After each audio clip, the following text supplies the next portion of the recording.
So Durdica has a Master of Science in Maritime Studies, transferred her career into the IT sector, and currently is pursuing a PhD in Information Communication Sciences. And Inna has a BA in Economics and will soon complete a BSc in Computer Science.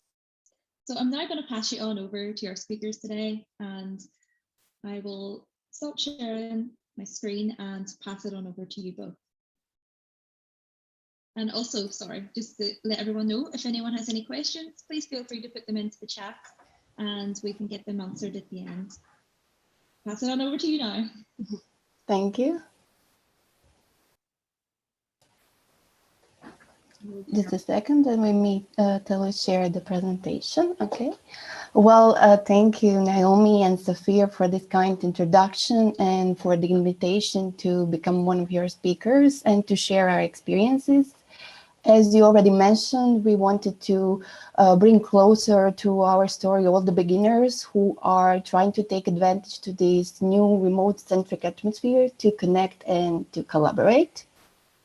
And actually, we wanted to say something about us, something briefly, but you already mentioned, like, our background is also diverse. I'm a PhD student. I started as a student who graduated in maritime studies, maritime affairs, and I transitioned my career from the maritime industry to actually academia, where I'm pursuing a PhD degree in information communication sciences. For me, my name is Inna. I'm from East Coast in the United States. I've earned a bachelor degree in economics and about to complete B science in computer science. Okay. So I want to share a personal story with you. For a long time, I've been trying to get into data science field. I've even tried to finish Andrew Ng 4 times and couldn't do it because I always had a feeling that doing it on my own won't be good enough and effective for the job industry. Nowadays, teamwork is an important part of a job requirements. And personally, I'm one of those who doesn't like to work by my own. And I think that a good teamwork is better than working alone. Yes, this is so true. So although we have a different career path, as I said, I transitioned from one industry to this academia, and it's totally new world. But it's certainly a neat type of career change because it meant requiring a new attitudes, developing skills, competences, and all those new knowledges that requires to for one individual to become successful. So these experiences are actually show me that the importance of teamwork is not only important in industry-led positions, but also in academia. Why? Well, the good relationship is the basis for the good performance in science. So from this professor-student relationship to co-authorships for the conference papers, for articles, and the collaborations with other research groups in international level. So what was our motivation? We wanted to achieve these goals. Each of us in the team have some lack in gaining practical knowledge and experience in data science and machine learning field. As you know, you can always watch videos and try to learn online by yourself, but it's not always feeling like something is feeling missing. Especially if you're trying to gain some practical experience, that in the end of the day, you will be able to show in the future company that you wish to get hired into. And while you are doing that, you will probably like to do it with a team.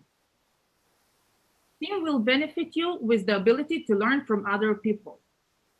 Supporting each other in bad times gives you a real teamwork experience.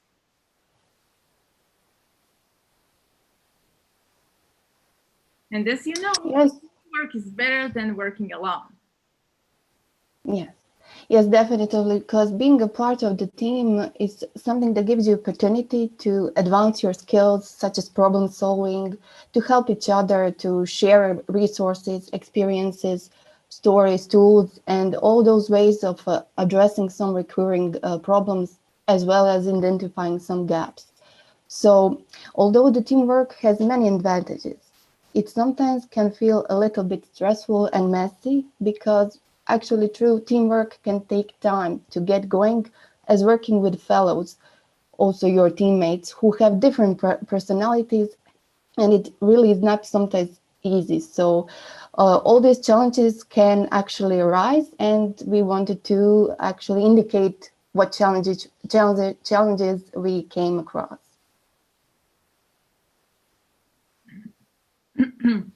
Okay, so after thinking about our motivation and where we are heading, we didn't immediately recognize all the challenges.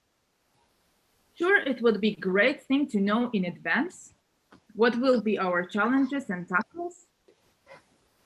So here we would like to address a couple of challenges that we experience and to show you how to handle these issues and challenges.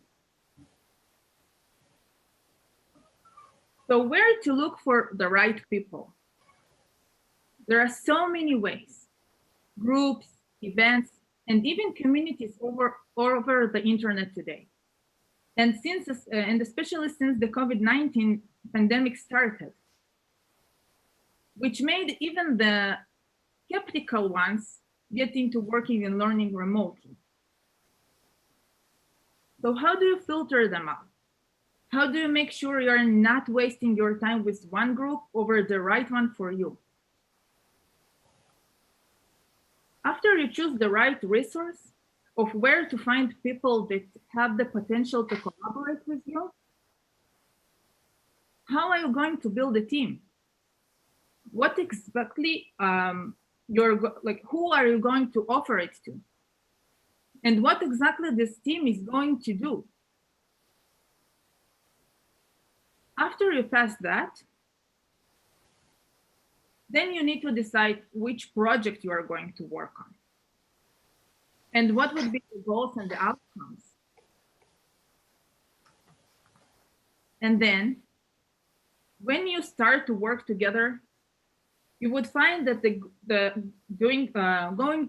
it's going to be challenging to think and correlate a team member with the other team members, especially if you have time zone challenges. Yes, and cultural diversity actually, because what you can notice that each group of people who originate from different parts of the world also have differences in personalities. So these national cultures actually differ on many dimensions. And by this, we mean that every individual of the team might differ from experiences and mindsets, which can influence on knowledge acquisition and maybe affect your collaboration. We wanted to bring out that those groups have differences inside the team because they can also be beneficial. For example, when a solution is needed, they can come up with ideas that could never cross the mind of a group with a single culture mindset. So actually being exposed to these points of views, so diverse, it can also trigger you to think outside the box. It can increase your soft skills. And there are also some other indications when working in an international team, like you're being exposed to all these new cultures that can also impact your personality and your own mindset. For example, we are also collaborating for almost a year, and we got to know each other a lot through all these collaboration meetings, and we know which personalities characteristics are different, and actually in the long-term collaboration you don't become just a team member of this group, you become a friend with it.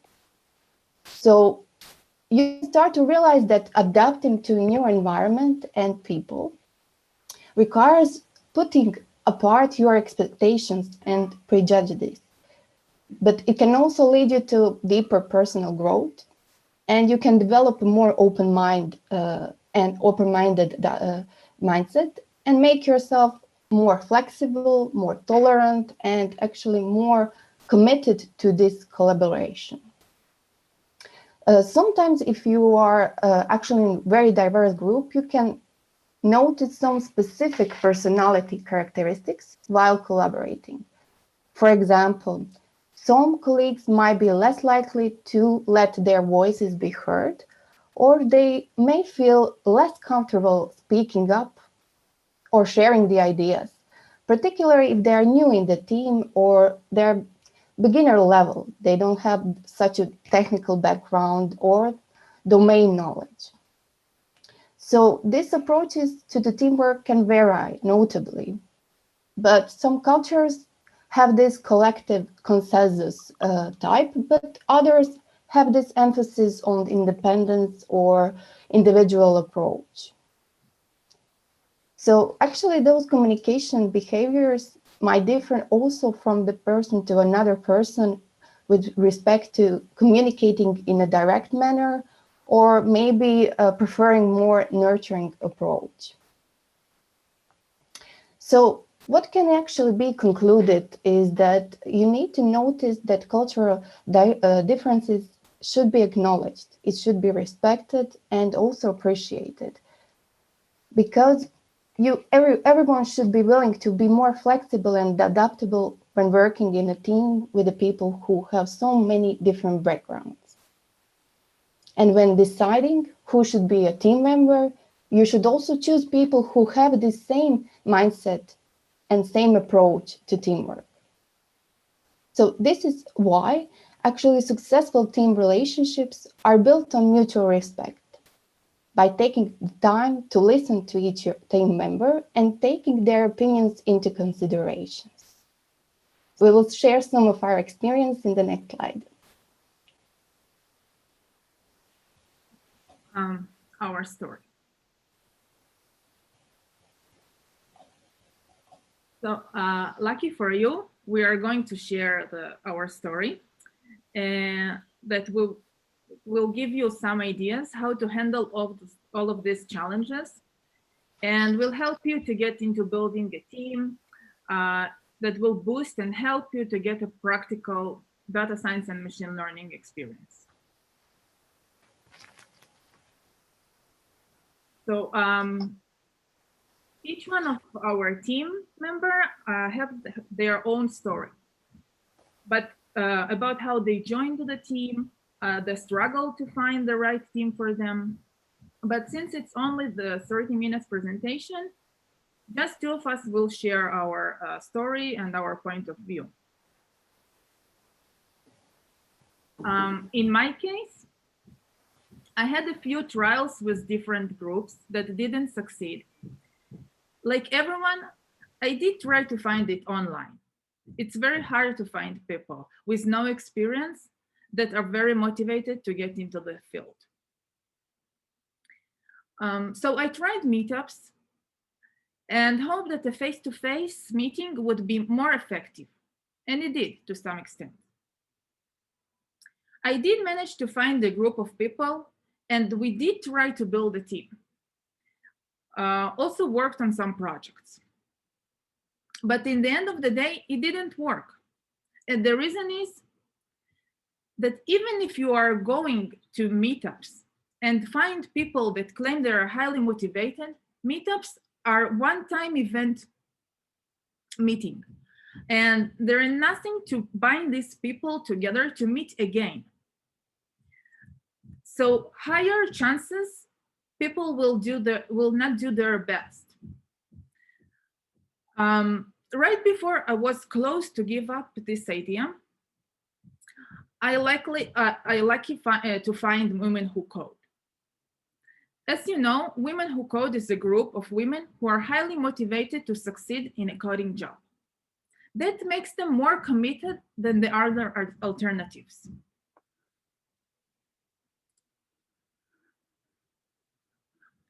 Do you want to know? You are muted. The Women Who Code truly empower women who need all these professional advices and help them to get networks and to build their knowledge. So through the Slack community, you can meet all these amazing women. And actually, for me, it all started with the Meetup app, which is a great app where you can explore thousands of events that are happening actually every day, and not just live, but also online. So when I was starting to write my PhD thesis, some interesting research ideas came into my mind. I realized that actually I lack some skills to bring these ideas into action. So I started to explore resources, communities where I can upgrade my knowledge. I firstly participated in machine learning meetups locally here nearby, but actually due to pandemic, it all stopped and it was postponed. So that's when I started to explore meetups and communities globally and not just locally. So I ran into this amazing community, Women Who Code, who posted all their invites to these workshops, webinars, and I saw it as an opportunity for networking and for new learning experiences. I joined their Slack and I wanted to gain practical experience, not just theoretic. So I didn't want to focus on courses and tutorials as sources to upgrade my knowledge. I'm better working in a team, so I searched for some invitations for open collaborations in their Slack channels, and that led to Inna and other members. Thank you. So how our sessions were held. We decided that the best thing of our to meet once a week. During the meeting, we analyzed and tried to solve different steps in the project. Since we didn't have previous experience, we built this team to help each other to learn data science. At the end of each meeting, one of the team members was responsible for researching the last topic we reached. This includes researching the topic, finding the right materials and links, learning about the different relevant packages, finding additional information in documentation, and summarizing into the next session that we will meet next week. Of course, the other members that wanted to help were more than welcome to do it. The main resources that help us were, first of all, Women Who Code, the mini data science bootcamp, which is in GitHub. If you like, we can share on the chat box the link. It includes the intro to NumPy, pandas, cleaning and visualization of data, and also one session about machine learning models. In GitHub, you have all the links and videos that we highly recommend you to watch. These sessions help us to understand the basic steps of how to analyze machine learning project. One of the best notebooks that help us in our initial steps was the cleaning data and visualization. Like in any data science project, you will have a data set, and the cleaning data is the challenging and important step. These notebooks gave us the best tips of how to do it and how to analyze our results. The second source is Kaggle notebooks. They have a lot of valuable information and examples, but it involves additional learning and research to understand each notebook concept. Also, we found out that Kaggle forum discussions it's the best resource to get information when you're stuck in any point in Kaggle competitions. I will share the link for the GitHub in 1 minute. I will just tell you about the result. So after you had enough learning, you made good progress, you start to see good results, it's time to submit your project to Kaggle and see the results. I can't stress to you how satisfying it is how to see the high score and to see Kaggle adding you to the leaderboard. Though it's not 1.0 score, it's still a high score. That basically reflects all the hard work, time, and effort that we put in this project. I will share.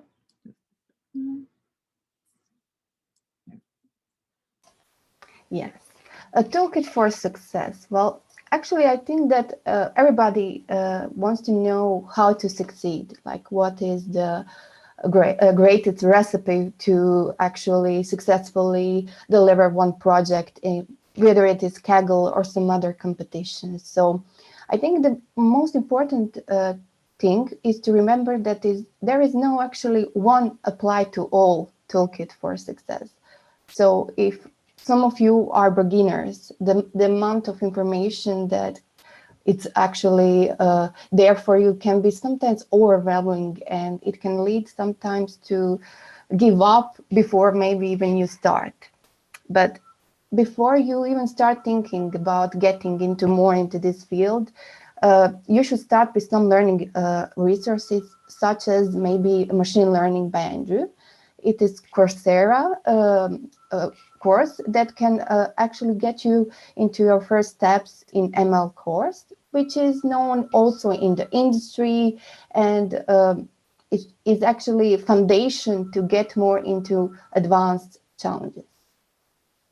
But as mentioned before, Women Who Code GitHub also has this mini data science bootcamp. And as Inna said, it's a very good resource for the beginners.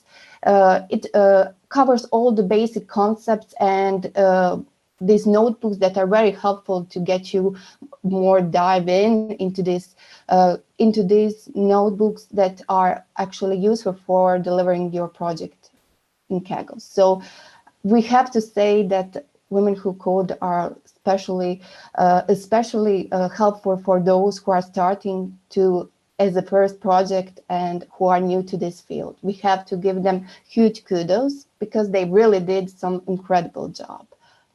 But for those who are actually considering following our steps or doing it in another way, we highly recommend that you, for the first project, choose something that is interesting to you. Like, if you're thinking Kaggle, there are so many projects in different fields: healthcare, finance, cybersecurity. Pick the ones that you are interested in, not the one you will pick because it's the one listed as the most simplest, or the one that somebody else recommended, because that is not maybe a great success tip. So there are some other challenges. For example, D5, who has some great skills, who are great to advance your skills and to test them on diverse data sets. Again, the moment you will see your high score in some of those competitions and you finish this project, you will truly feel that you are valuable, and you will boost your confidence in data science.